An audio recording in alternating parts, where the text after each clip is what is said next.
No risk it, no biscuit.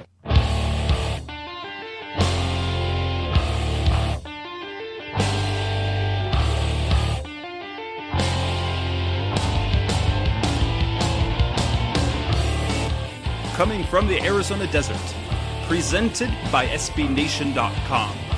For Arizona Cardinals fans, by Arizona Cardinals fans, with outsider and insider's perspectives, this is Revenge of the Birds.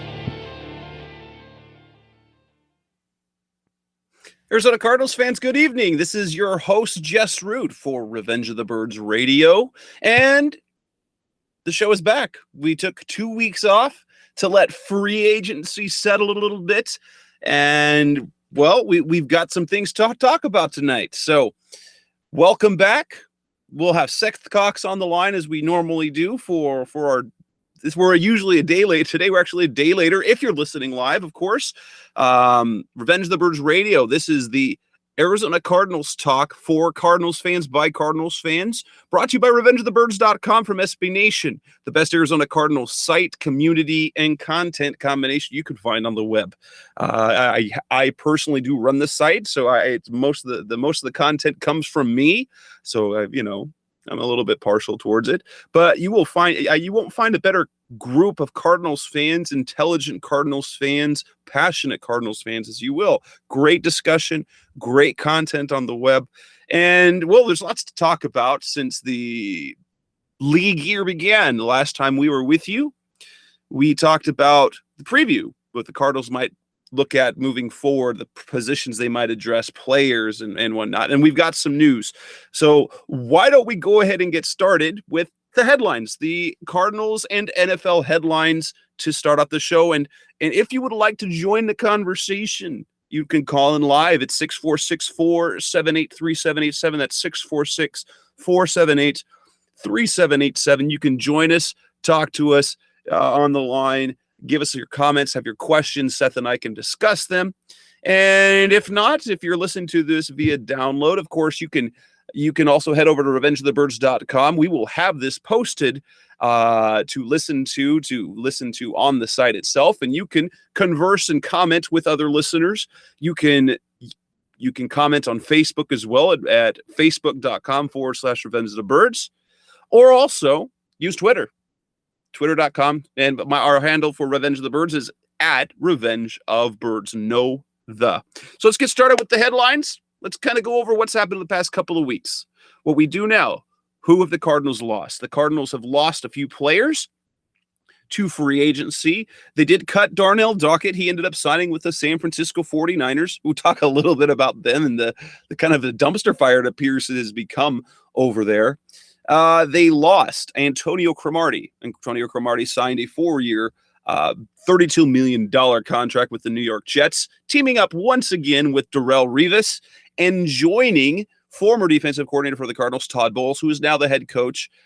He has himself a couple of bright, shiny new toys to play with in the secondary with a great defensive front.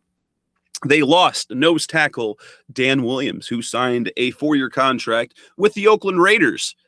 He's making a boatload of money, much more than the Cardinals wanted to pay him. They also lost wide receiver Ted Ginn. Well, granted, they did cut him. He rejoins the Carolina Panthers, where he played one season before joining the Cardinals, signed a 2-year deal with them. The Cardinals also lost last year for the last 2 seasons, starting right guard Paul Faneca. He joins the Kansas City Chiefs on a 3-year contract worth more than $8 million. That's a pretty good haul for the journeyman.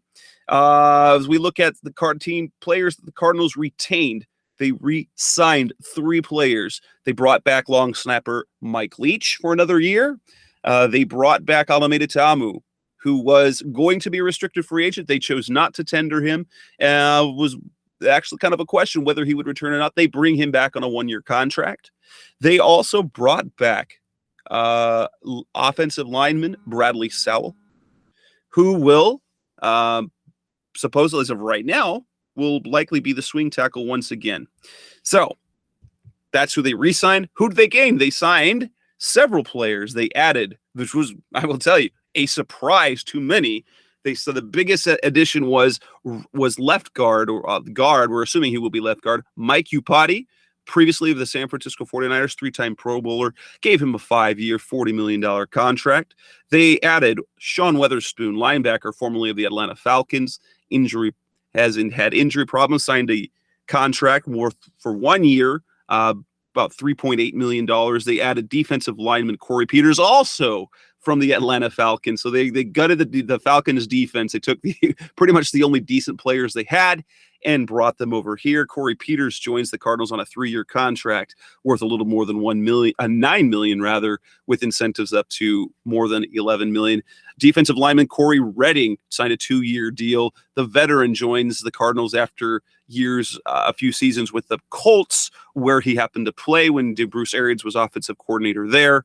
And they add center/guard A.Q. Shipley, offensive lineman, mainly a center, can play guard as well. Started a few games for the last couple of seasons. Was with the Colts twice in the last 3 seasons. It was a player that the Cardinals have tried to obtain. He comes to town, signs a 2-year contract, actually a pretty moderate contract of backup money, pretty much. And we'll talk about that. So, and then kind of around the league, right before we bring Seth Cox on the line again, this is Revenge of the Birds Radio.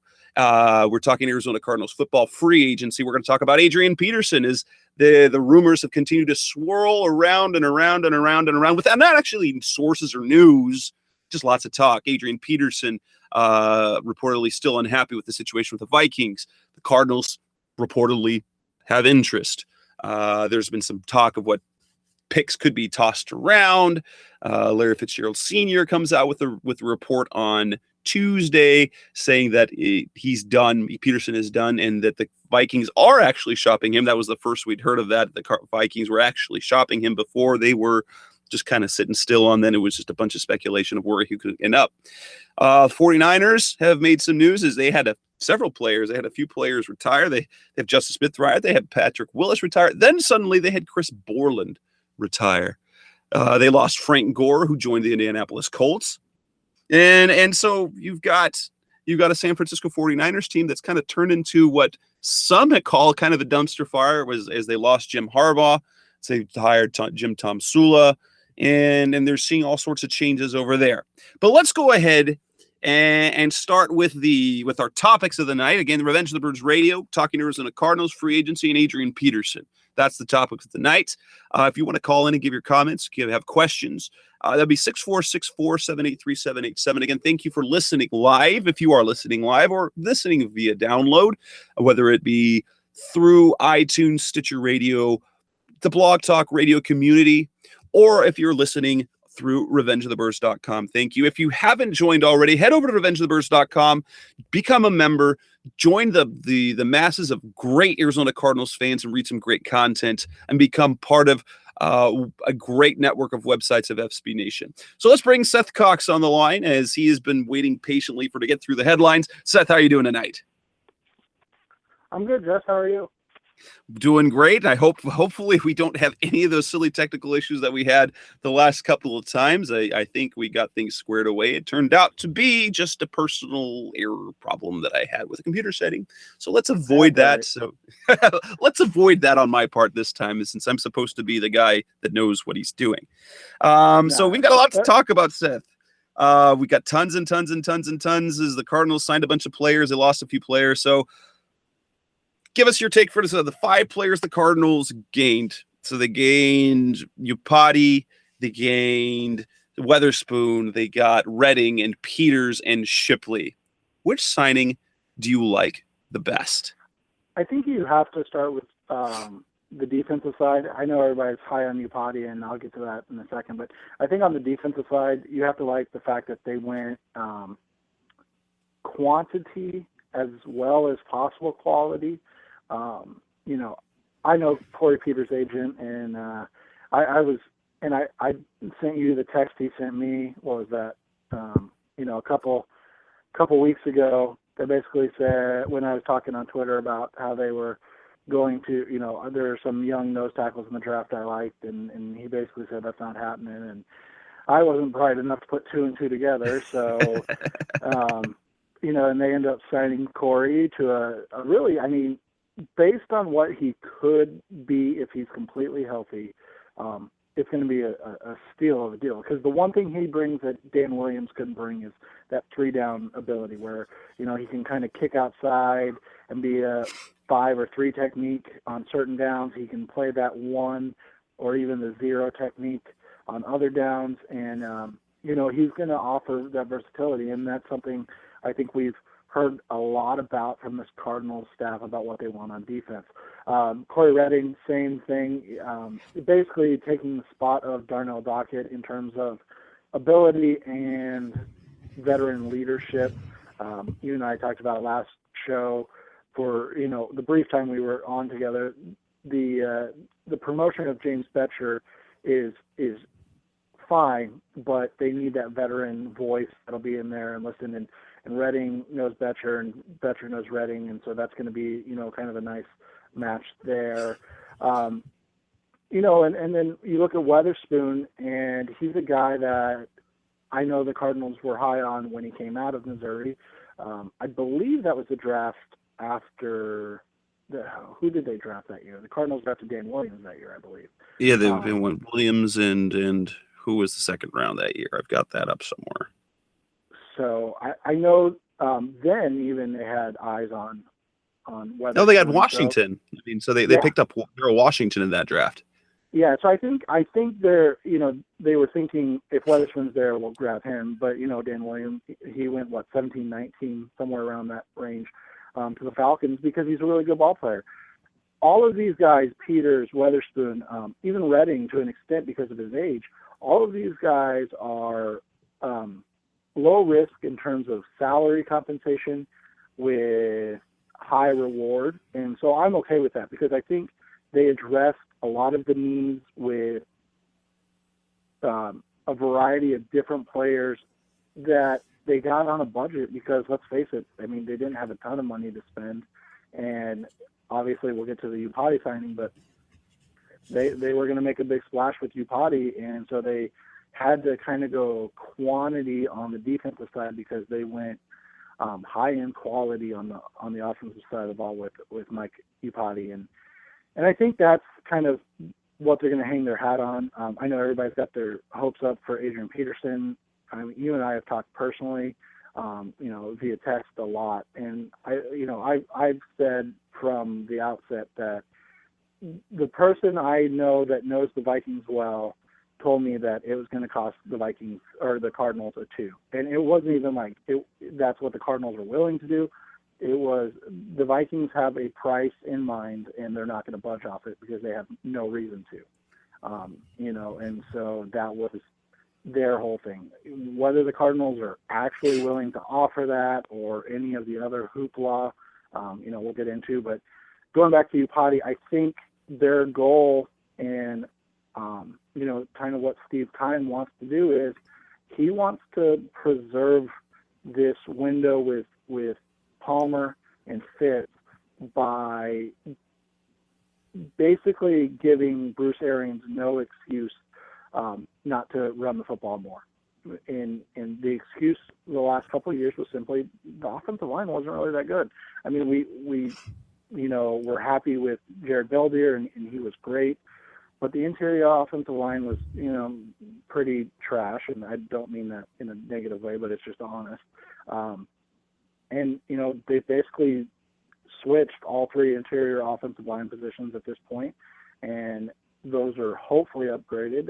If they're not, then I think we're all going to be disappointed in the Upati signing. But they have one of, if not the best run blocking guards in the NFL now at left guard, and the center right guard position will figure itself out. And now all of a sudden you have a power, tandem at left tackle and left guard that you can run those powers and ISOs and, even get into some zone stuff because of their athleticism and ability to move on the left side, something that you couldn't do when it was Larson or college before.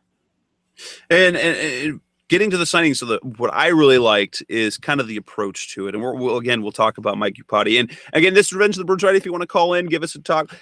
I did see a caller come in who bailed pretty quick. be patient if you're on the line. If Seth and I are in the middle of a conversation, I will see you holding on the line. So don't bail if you've got some good conversation, you got some question.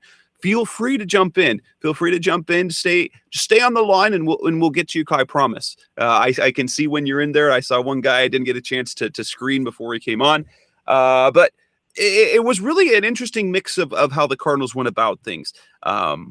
They didn't address a couple of positions, and I think in part that in itself tells you one thing. The fact that they didn't address the running back position early.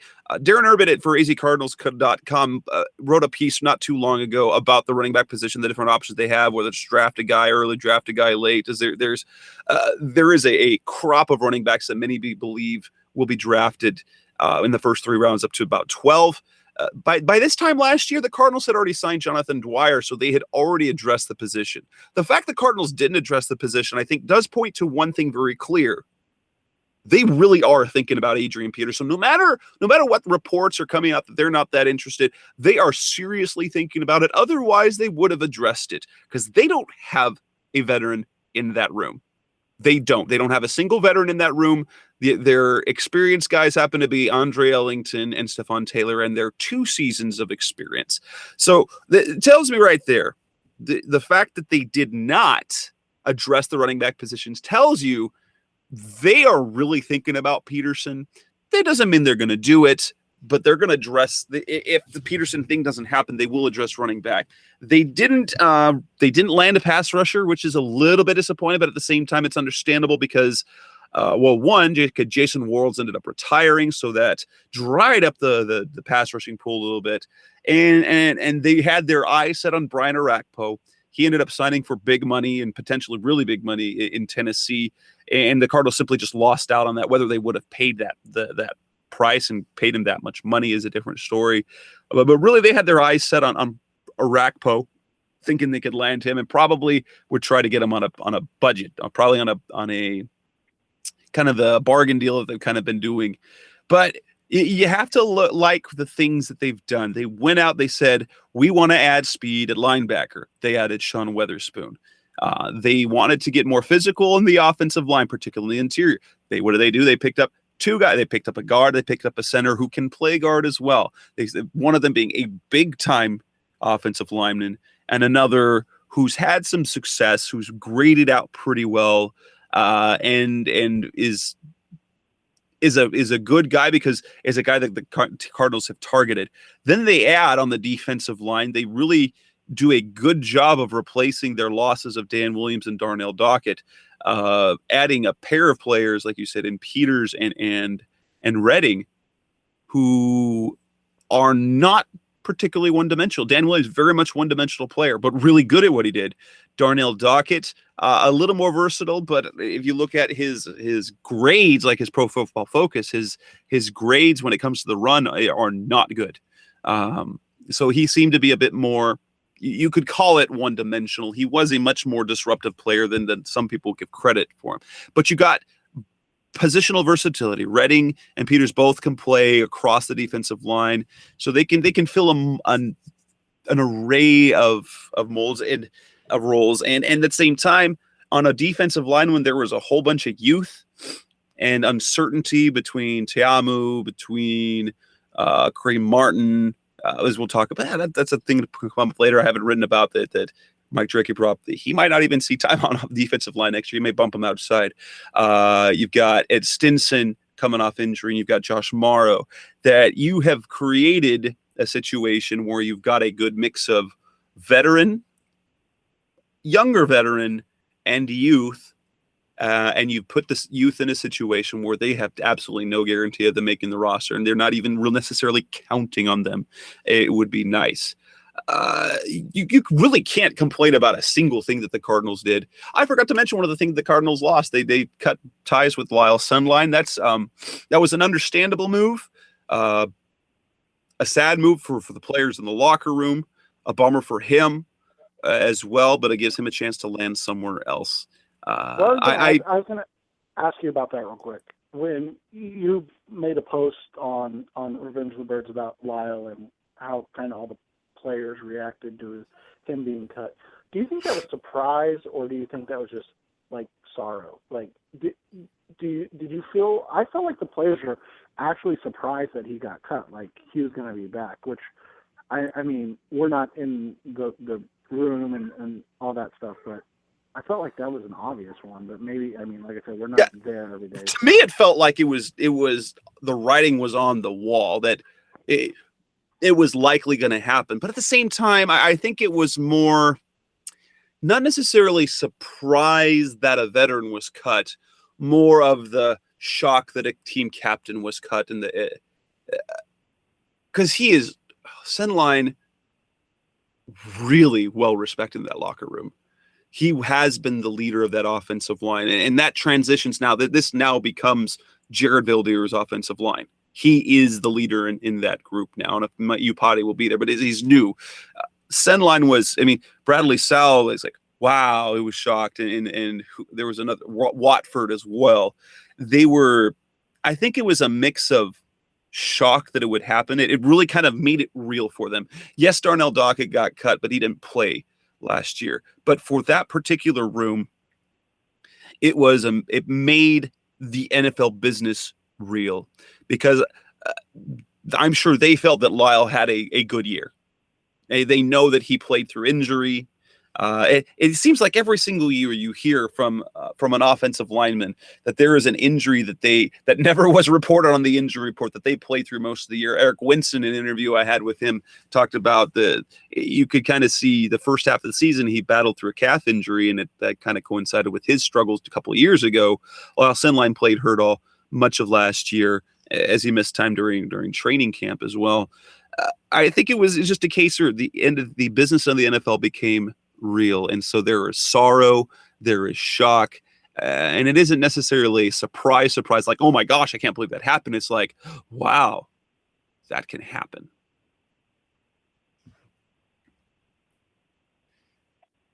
Yeah, and I just was curious on what your take on that was, because I find it interesting, just kind of the responses on Twitter, and the wow and oh my, that was interesting to me.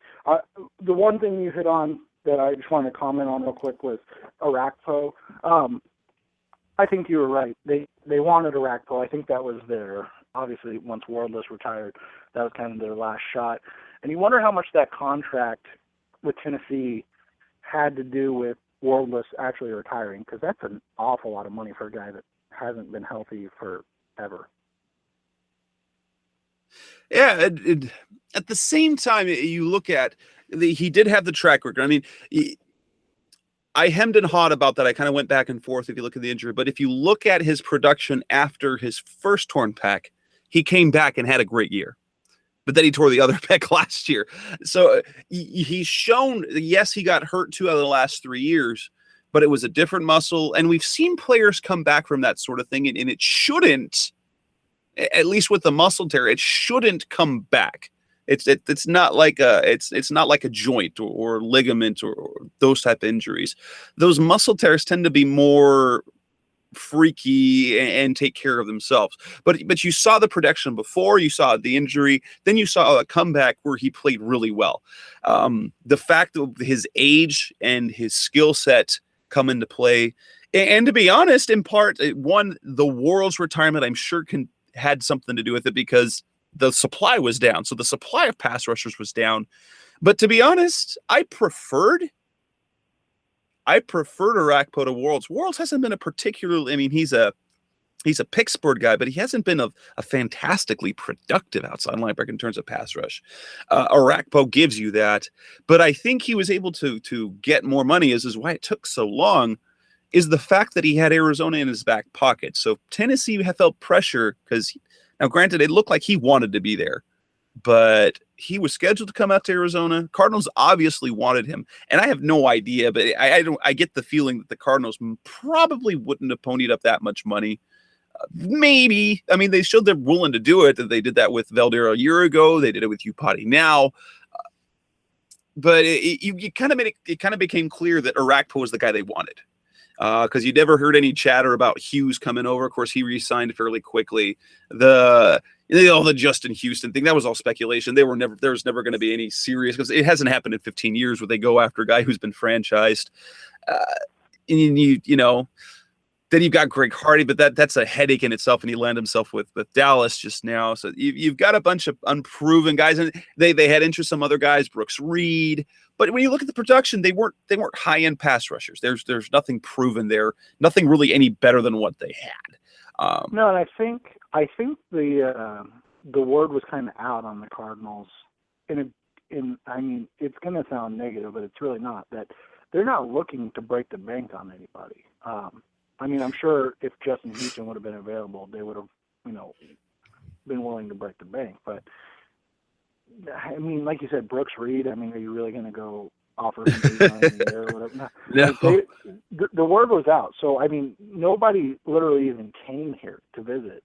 It wasn't like all the pass rushers came. Like they were linked to every single one of them, but that was. But none of them made it. Yeah, that was because everybody knew they needed a pass rusher, but I'm sure the word was out like, hey, they're going to lowball you, so don't even bother. And that's not a bad thing. I mean, outside of Pernell McPhee, who was the one guy they were strongly linked to, I mean, do you feel like they missed on anybody? I mean, I feel like everybody got overpaid except McPhee. And McPhee even got overpaid. It's just he's at least young, healthy, and versatile, whereas Arakpo's young and really good, but I mean, just the injury concerns. When you look at what they brought in, everybody's an injury concern outside of Upati, and even Upati had some injuries last year that he talked about. So, they outside of Upati, they really hit the discount store where, sometimes you find those vintage items that are worth a lot, and then sometimes it's just, trash that you tried to make treasure and it didn't work out, and I only spent a couple bucks on it. I mean, I feel like that's kind of how their shopping was this year, and that's what good teams do. I mean, that's the one thing, and it's a smart way to go, because if there's unless you're able to throw money at a solid quarterback and good quarterback, I mean, let's be honest, really, outside of the aberration of Peyton Manning getting cut or Brett Favre getting cut, but they're already old. You don't see good quarterbacks hit free agency. They're hit free agency because they're not that good. That's why you have a market full of Brian Hoyers and Mark Sanchez, and in all, I mean, they are definitely talented enough to play in the NFL, but they're not difference makers. And I kind of joked at the fact that I wonder if Drew Stanton wishes, at least at some level, that he were a free agent this year. He would have gotten some money. I mean, Brian Hoyer, who played awful for much of the season, is getting the money he got there in Houston to battle out with Ryan Mallett. That's gonna. Good luck, Texans fans. You have yourself a Kevin Cobb, John Skelton battle coming to you when you've got Brian Hoyer and Ryan Mallett duking it out for the starting job. Good luck. I'm glad that hot mess is not in Arizona anymore. Goodness. No, but you're exactly right. This is a change in direction from the Cardinals where, yes, they made one big signing, but you and I, again, we talked off the air about this. Good teams don't win free agency and then go win the Super Bowl.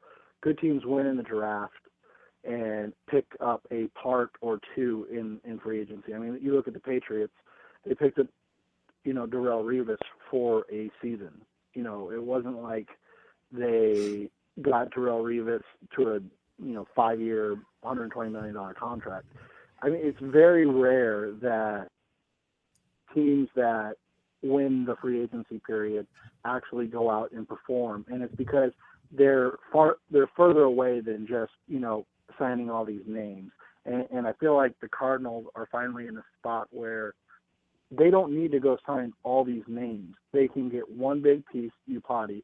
They can get a lot of nice pieces, Peters especially, and Redding, and then they can get a wild card in Weatherspoon, who, we talked about this too. He could be Dansby or Cromartie, where he comes in, plays 1 year, balls out, and then goes and signs a 4-year, $24 million deal somewhere, and the Cardinals say, okay, good luck, because I mean that's kind of what they've done recently. They found guys that needed a chance to prove themselves.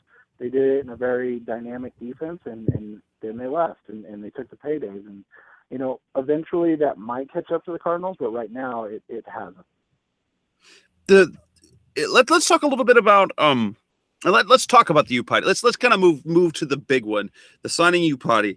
That's the second year in a row where the Cardinals have thrown big money at an offensive lineman. And not only that, he's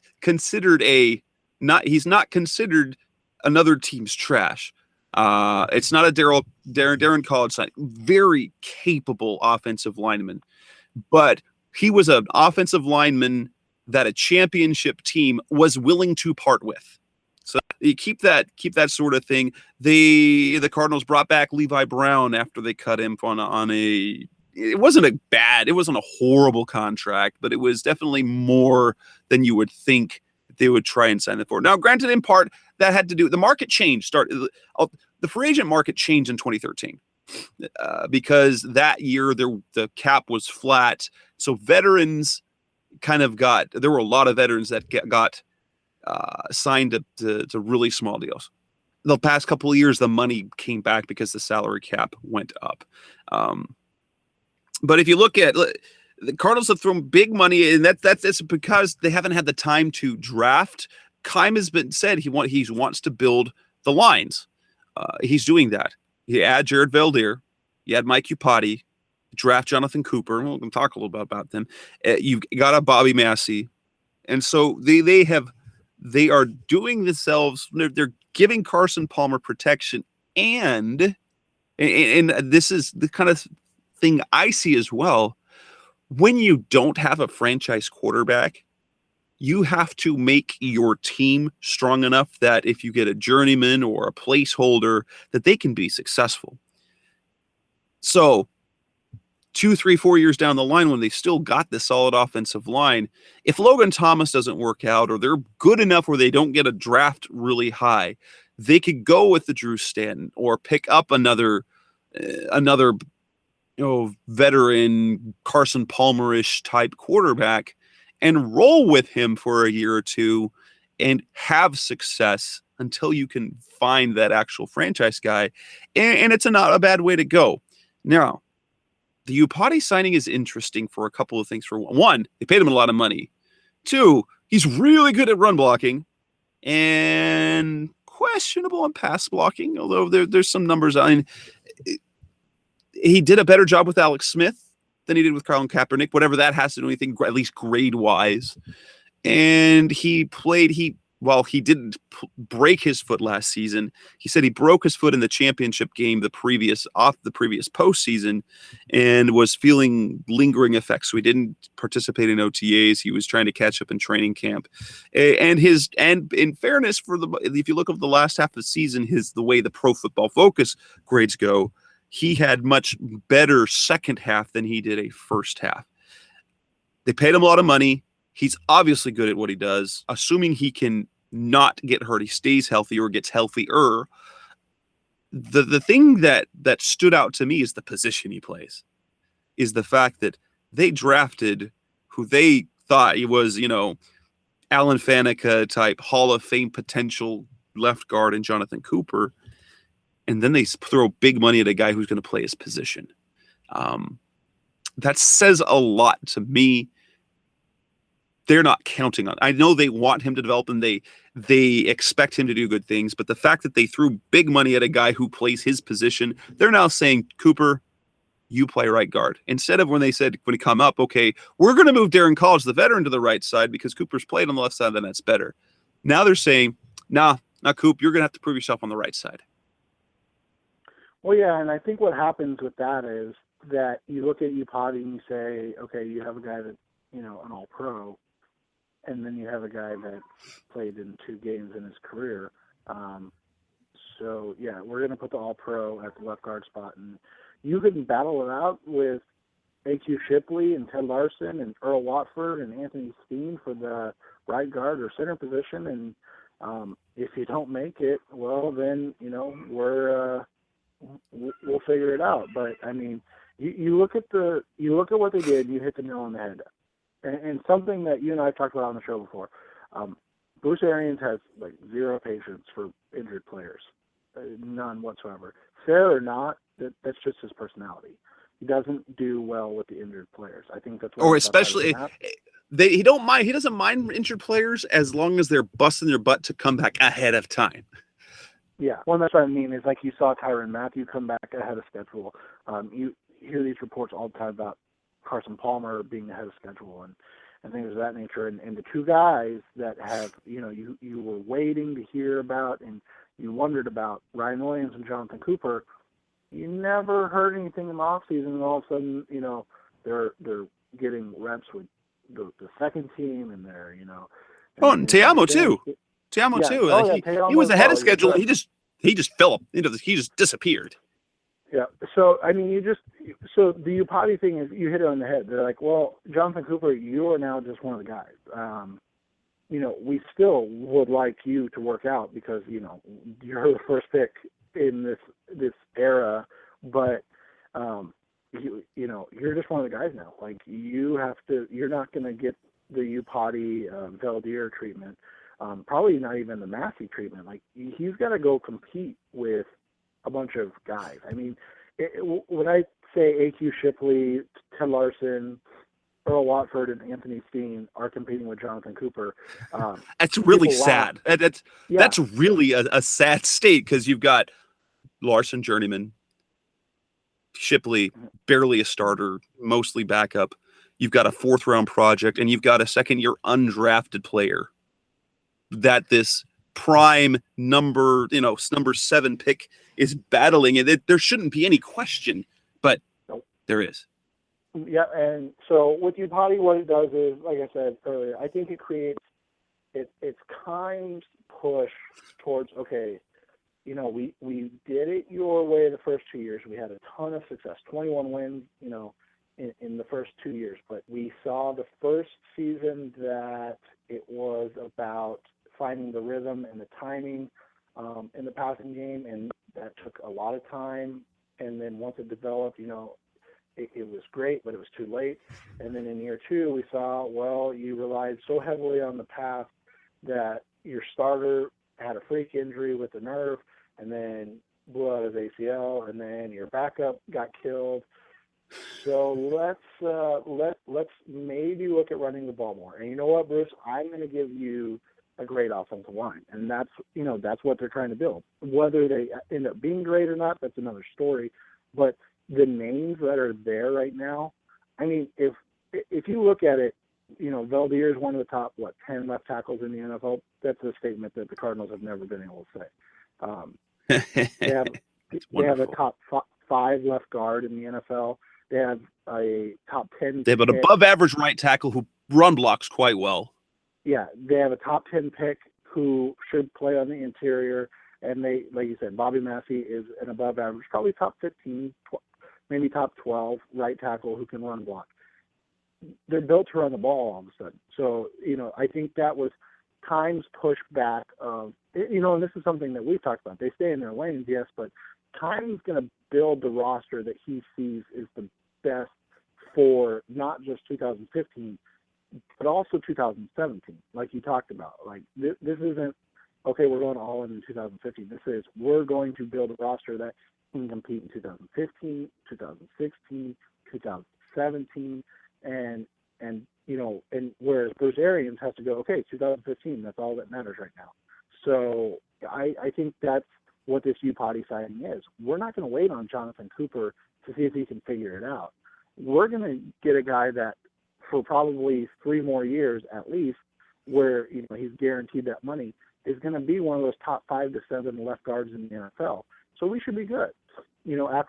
After year 3, if he starts to fall off, well, okay, then we have no dead money and we'll cut him. No big deal. But for the next 3 years, we don't have to worry about the left tackle or the left guard position, and that's not something that you can ever say about the Arizona Cardinals. Absolutely. And it's going to really, as we move forward, that the two positions, the center position, the right guard position, I think are going to be, while they're not big position battles, it's going to be real interesting to see what they do there, just because of the numbers, just because of the personnel. What do they think of Anthony Steen? How does he develop? What about Earl Watford? He's just kind of been a guy so far. Does he take the next step? Does Cooper develop at all? Does he stay healthy? Because he went from a guy in college who'd never really suffered any injuries at all to a guy that broke his leg, that had turf toe, that broke his wrist, and all of a sudden you have a guy who's he's never experienced that, so you don't know what you're going to get. Uh, and then you've got Shipley to Larson. Who's going to stand out? Shipley's salary numbers are insanely low. Larson's number goes up, so he's easily cut. So if you decide that Steen has developed enough, whether he takes a starting job at center or at right guard, or is your swing guy behind Shipley, or if Steen didn't develop enough, then you roll with Larson and Shipley playing perhaps center. Although I imagine entering off-season workouts that it's going to be Shipley that's sitting there at the starting position, and Larson will begin as the starter at right guard. I will imagine that's how that will look based on how things start. He already was a starter. He shouldn't be bumped down to Cooper, that sort of thing. It's really kind of interesting to think about that. The defensive side of the ball, let's talk about that defensive line. If you look at the addition of Redding and Peters, what do you see that doing to the defensive line as a whole? Do you see that do you see that perhaps maybe between the two defensive end positions and the nose tackle that they might not need to address in the draft, or how do you see that playing out, especially if they got as the young players that they do back there? Well, I think, as you know, we'll hit on him shortly, with Kareem Martin likely moving back to outside linebacker, which is odd. I mean, I get it and I don't at the same time. He basically had like the same impact Calais Campbell did in year one. So I'm not sure why it's like, oh, we got to move him to outside linebacker, but that's another story for another day. I think with Redding, I think the starters are going to be Redding, Peters, and Calais, and then you have a rotation of Frosty and Ed Stinson and Alameda Teamu. So those are your, 6, and they usually carry, 7, or do they carry 8 defensive linemen? It's going to be 6 or 7 I think is typical. I think they carried a 7th defensive lineman much of the year simply because of someone being banged up. But I think the year before, I think that 6 was kind of the norm. So it'll probably 6, maybe 7. So you could see them drafting, because like we said earlier, Redding and Peters offer versatility on that line.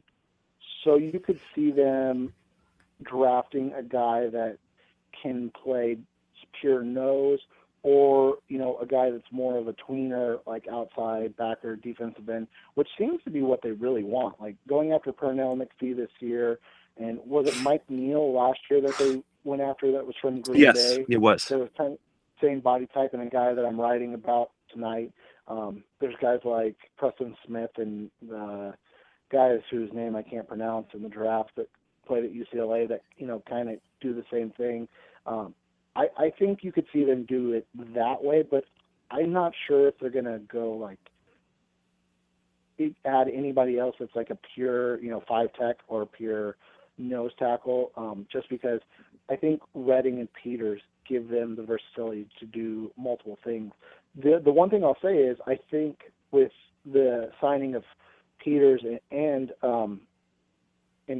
re-signing Teamu is you could see some more 4-man fronts that we saw kind of last year, where you have like a Redding, a Peters and Teamu inside, and then you move Calais over to that 5 technique on the right side of the offensive line, so the defensive left, and then you bring Okafor in to put his hand in the dirt and kind of be a pass rusher. I think you could see that too, where you get Teamu and Peters both on the interior at the same time, especially against a team that can run the ball well, where you may not be super comfortable with Kevin Minter playing inside linebacker.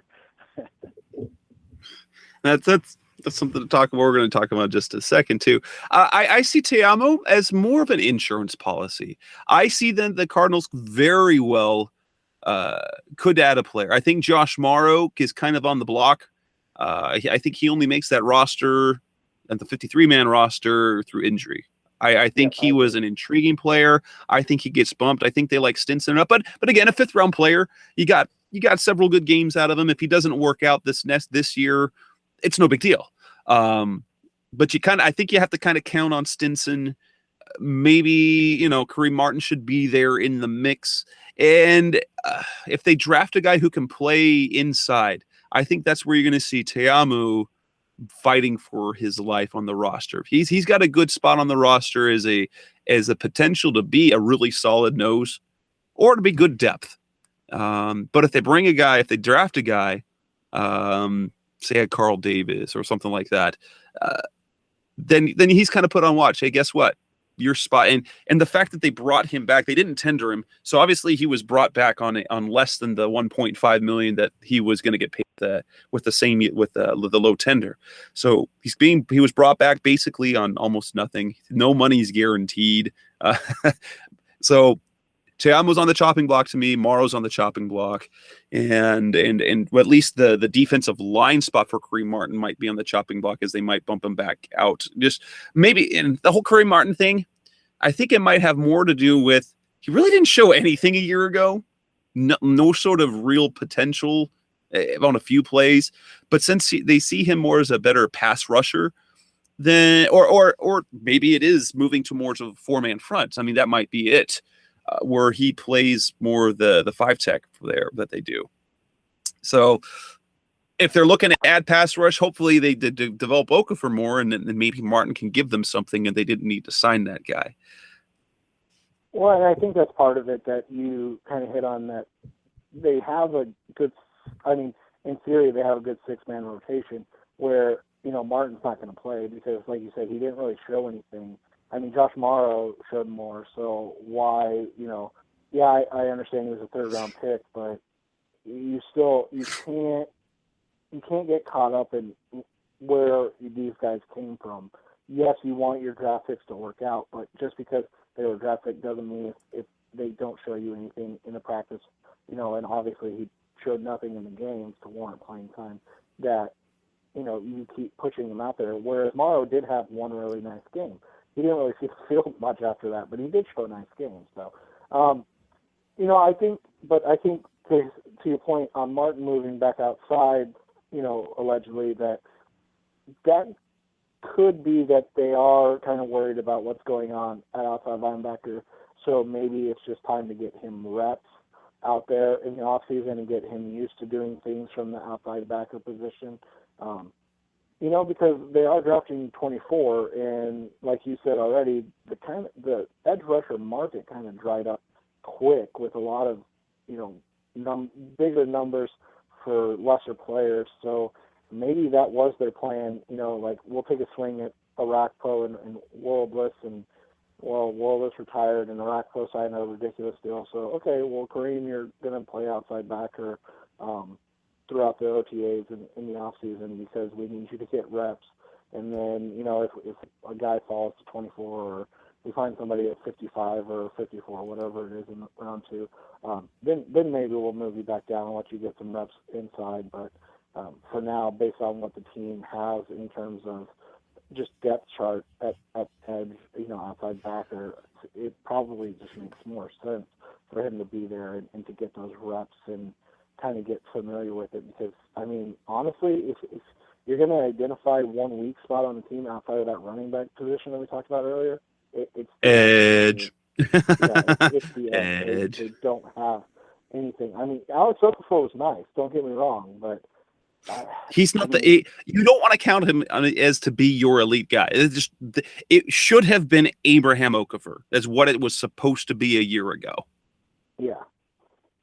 And so, you're at the point now where maybe you have to go out and get I don't know if it was Dwight Freeney or somebody that's old that became available. I forget who it was, but maybe, he's one of those July guys that they go and sign real late. But, I mean, at this point, yeah. So just get Martin reps in the off season, and if you find somebody in between now and September or whenever the first game is, great. If not, then, you got to have a guy that's at least had reps and knows what he's doing. Talk about the linebacker position there, the addition of Weatherspoon. I'm not quite sure. I don't know which way it means. Now, the fact that Nate Irving visited, left, and apparently either the Cardinals weren't interested enough, or he was pricing himself out, or maybe he wasn't healthy enough. I thought that the potential addition of Nate Irving was a signal to the end of Kevin Minter. Since they didn't, I'm not quite sure what to think of Weatherspoon, whether he's going to be more Carlos Dansby, because they really did, in the interview that he did on Arizona Sports, they gave him the keys to the defense. He will be Carlos Dansby. But I don't know if that means he's going to be Darryl Washington until Darryl Washington comes back and then play Carlos Dansby, or if he's meant to replace Darryl Washington, period. And they don't bring Washington back. I don't know which way that's going to go. I keep going back and forth. Yeah, and I sent out a tweet today, and I didn't get any responses. But I was interested because, the vitriol, and rightfully so, that the Cowboys are taking for the Greg Hardy thing, you have to wonder, if the Cardinals are paying a lot of attention to all of that, because they've really done an excellent job of distancing themselves from Darryl Washington for the past year. But now it's it's time, and that report's out there of what he did with the marks on her neck and things of that nature. And so you have to wonder if Greg, the reaction to signing Greg Hardy, if that will weigh into what the Cardinals do with Darryl Washington.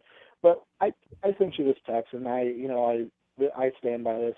Sean Weatherspoon's here to be, Darryl Washington until they either find somebody that can be Darryl Washington, or Darryl Washington's back. At which point, he'll be the Larry Foote or Carlos Dansby of, the defense. And that, he's going to be the Larry Foote or Carlos Dansby right off the bat because of his veteran leadership and the fact that, I talked to Scott Karasik and Andrew Parsons about Weatherspoon, and that's what they both said, is you got a guy that, he wants to be out there and he wants to lead, and he kind of, has that same mentality of Foote and Dansby, where they're just natural leaders like that. So, hopefully his play is closer to Dansby than it is Foote, but I think that's the idea, is he's going to be the linebacker that doesn't come off the field until Kevin Minter either proves that he can stay on the field, or until Darryl Washington's reinstated and the Cardinals bring him back, and then, Minter's a second round backup. And that just kind of, like I said earlier, that you have to get past where he was drafted and just focus on the player at this point. And honestly, if Kevin Minter's your backup, that's probably not a bad backup. It's just not at all what we had hoped for when they took him ahead of a guy like Kiko Alonso, who is, was one of the better linebackers in the NFL his rookie season before he got hurt. And to be honest, if they decide to keep Darryl Washington, if they try to bring him back, Weatherspoon is the perfect, just like Carlos Dansby, he is the perfect type of linebacker because he gives you that sideline to sideline speed and the smarts, because Darryl Washington is better at playmaking than defensive leading. That allows him to focus on the athleticism and the fast part of like 2 years ago when he had all those, or 3 seasons ago, we had all those sacks, just being fast. He didn't show that kind of when he was in the NFL top 100 players. One of the comments that was made is Carlos Dansby knew what was going on. Larry Foote knew what was happening. Darryl Washington never had to read anything because he was faster than anyone. So he'd just be in the backfield already. And to have a guy like Weatherspoon who can who can diagnose a play, who can put people in position, that allows Washington to just make plays and not have to think about all that other stuff, which makes it a good pairing. Even if they don't go with Washington, hopefully Minter pans out, and then you have the right. Were Larry Fitz younger and faster, it would have worked out just fine, and had Minter been healthy. But because you didn't have speed at both positions, Minter's, his straight line speed isn't bad, but his change of direction isn't. He doesn't have quick feet.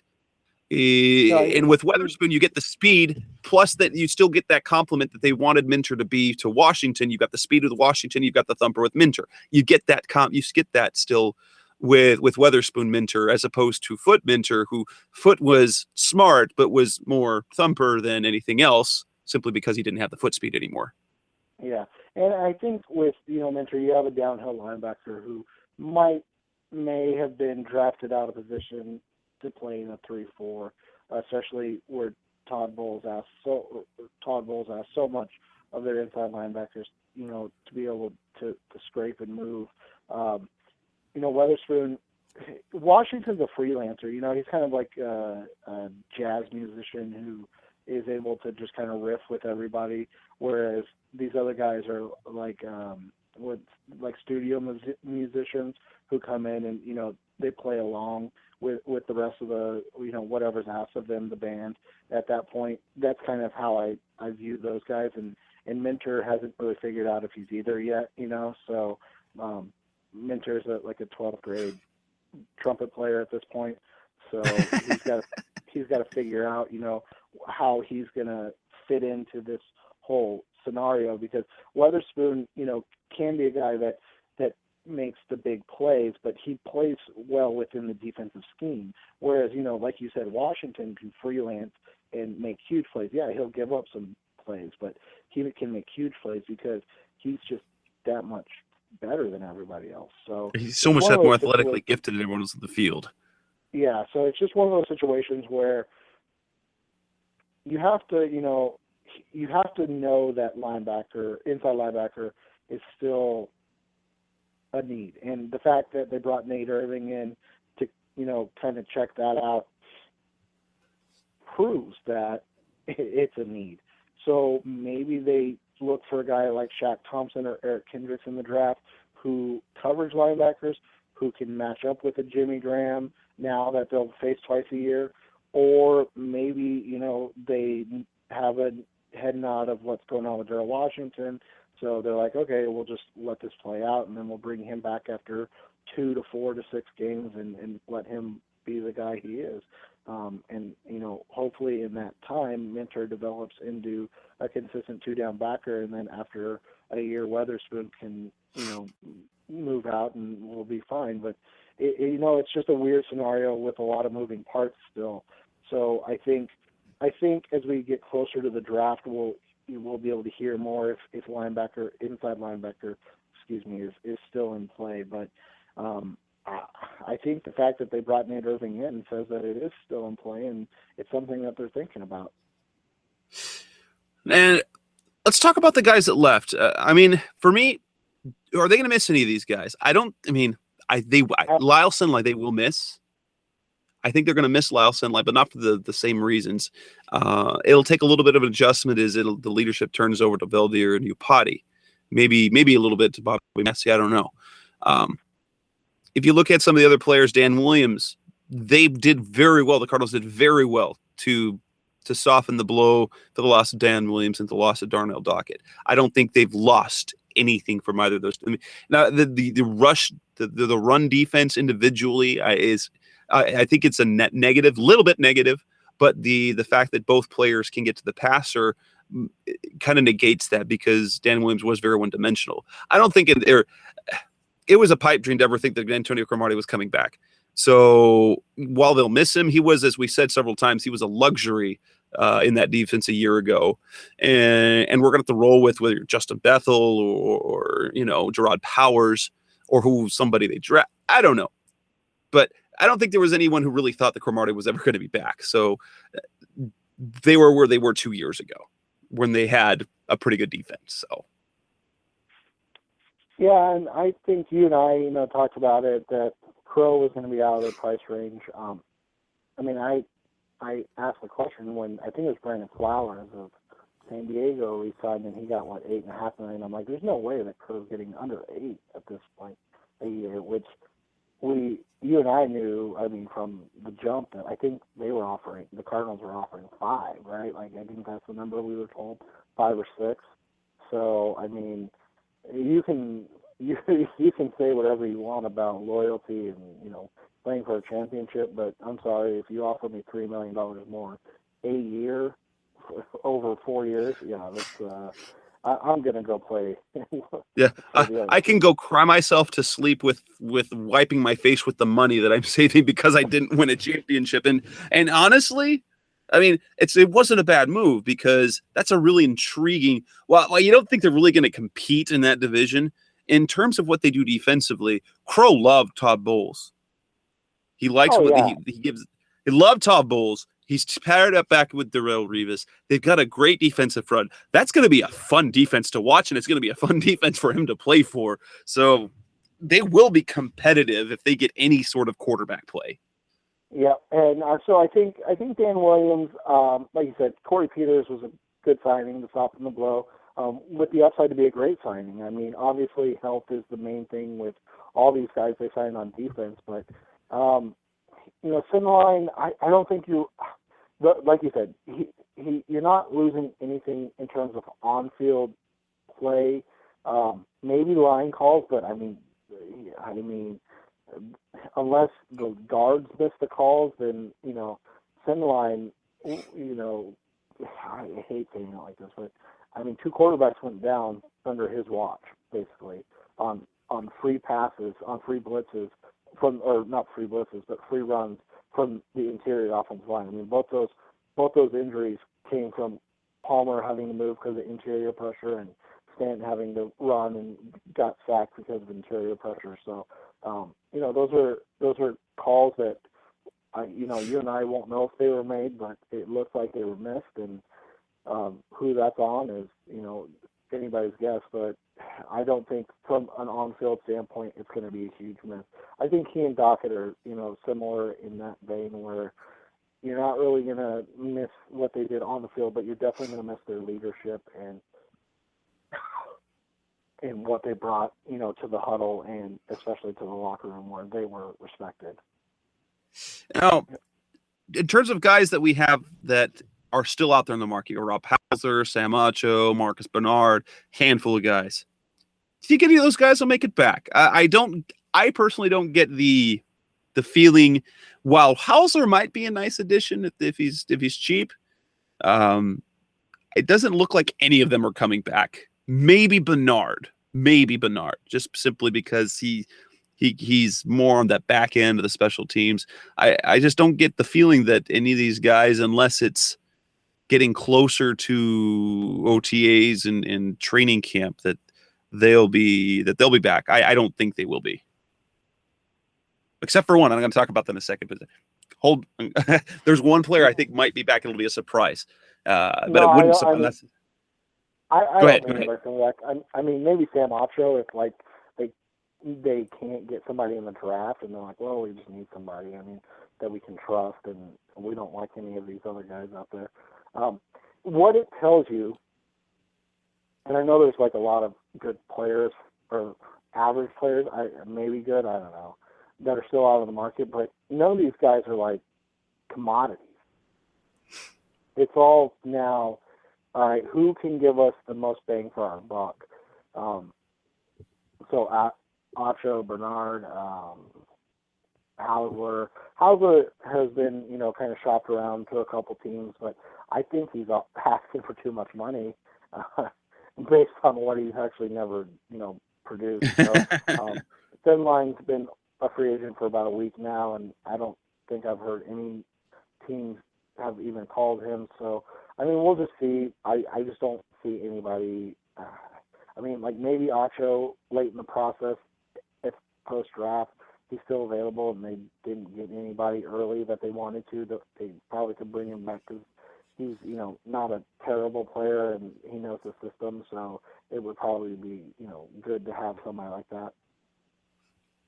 In terms of positions, there were two positions. The one I brought up, the running back position, is interesting that they haven't addressed yet. And I think that's because the Cardinals are really seriously bouncing around the idea of Adrian Peterson. Tight end. I was surprised they didn't do anything with the tight end position. The fact that they didn't land a guy, because Matt Spaeth ended up getting signed. The Cardinals didn't end up signing James Casey. I don't recall if he signed with anyone. But I guess, at least for now, it appears that they are content with John Carlson as their veteran in the room, which he made a good addition to that room. I don't get me wrong. He didn't produce like it, but he's a good addition to that room. And I was just surprised that they did. Were you surprised with that they? And I get that the offense, the outside linebacker, I know why they didn't address it. They didn't need to really address cornerback because they still have Powers and they've got Bethel, who they think could be something special. Safety, they're set. But the running back position, I mean, the wide receiver, they don't need anyone that's out there that's a veteran. But running back and tight end were the two positions I was like, that's interesting. And again, the running back, I think, is because of the Peterson situation. And tight end, I think it just says, as unhappy as fans were with John Carlson, and even though he lost a lot of playing time, it tells me the trust that they have in him as a leader in that locker room and the potential that he has in the offense still. Yeah, and I think with, the running back position, they were interested in everybody, but the market set itself, so high. I think it was similar to the running back position, or the outside linebacker position, where it's all right, we're interested in all these guys, but, we're not going to pay whatever, DeMarco Murray got paid to go to the Eagles. And, even and McCoy's contract. And yeah, what's CJ Spiller end up with, 4-20 or something like that? So, I think they were looking for a 2-year, $10 million maybe on a good back, or a 1-year $4 million on a Frank Gore type. But all those guys got paid. Not one running back got bargained. No, none of them were a bargain. So, I think they know. I think their philosophy is this: if we get Adrian Peterson before the draft, then we don't have to worry about it in the draft. If we don't get Adrian Peterson before the draft, then we're going to have to draft a running back, because we can't. We don't want to go into the season with Andre Ellington, Kerwin Williams, and Stephon Taylor. That inspires as the potential to. Kerwin Williams did well. Andre Ellington healthy. Yeah. It could work really well, but you don't want to go into camp counting on that. You can't do that. No, especially when you've done so much for your offensive line. You want to have, it's almost like the anti-Saints, where the Saints have had so many running backs, in the last couple of years that can do different things, and now the Cardinals need running backs that can do different things. So, I think you're right. I think they are waiting patiently. I don't even know if Peterson's available, so to speak, in terms of being eligible to be traded even.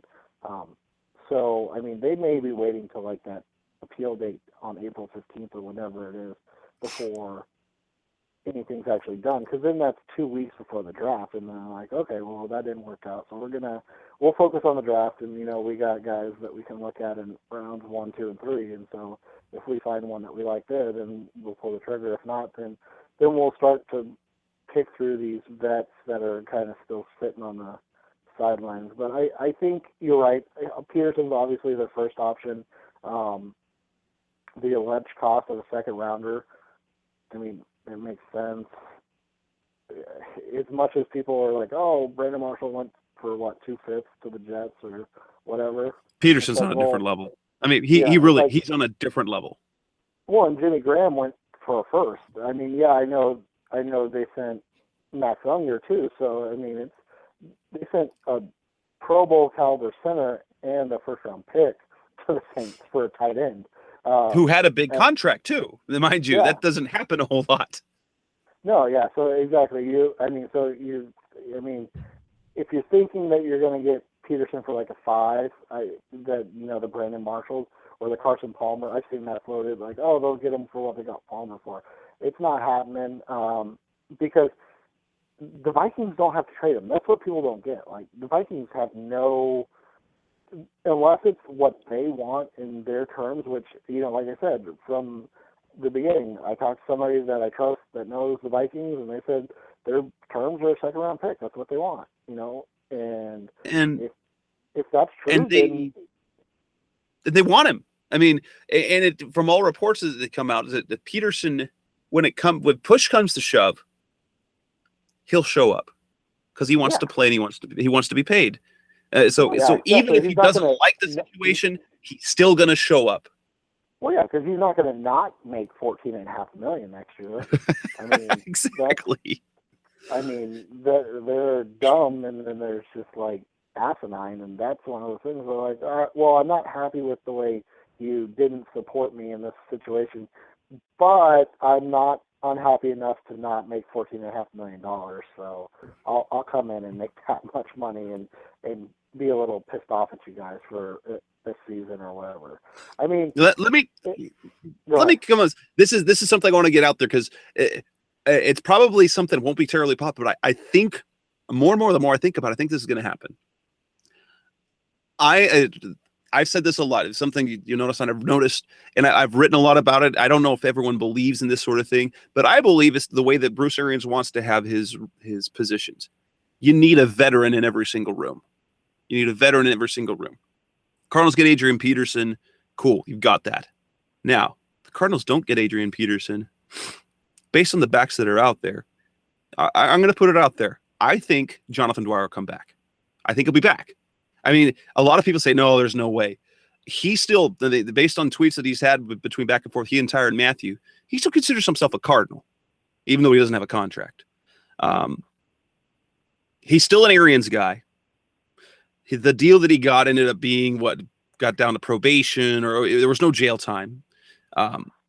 If they don't land Adrian Peterson, they're going to draft a guy, and I think that I would not be surprised at all if Jonathan Dwyer's that veteran back again. Yeah, and I mean, even if he's just a veteran through like training camp and the preseason, and then they cut him, and then God forbid another injury, and then they bring him back. I mean, the thing is with that is if you're gonna complain about bringing him back, but then be like, oh, I can't wait till Daryl Washington comes back. Exactly. You need to check it because there's no degrees of what they did. But by the law standard, what Dwyer did was a misdemeanor, while what Washington did was a felony. So we're talking. And he pled to a felony. He pled to a felony. Pled guilty to it. So yeah, exactly. So I could definitely see that. Like you said, they have to have a veteran in the room, and it's an Arians guy, and so that'll be, he'll probably call Rashard Mendenhall too at that point, where he's, hey, Rashard, do you want to come back and play again? He's like, nah, I'm having fun blogging and writing.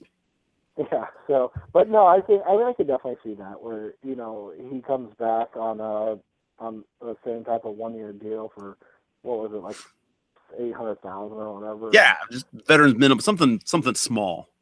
Yeah, and they keep him around until training camp breaks, and then or the preseason ends, and then he ends up being one of the last cuts, or he makes the roster because somebody's hurt or something.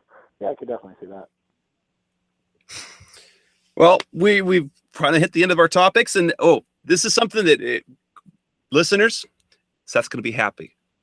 We're going to take a 2-week break, and then we're going to be talking NFL draft, leading up to the NFL draft.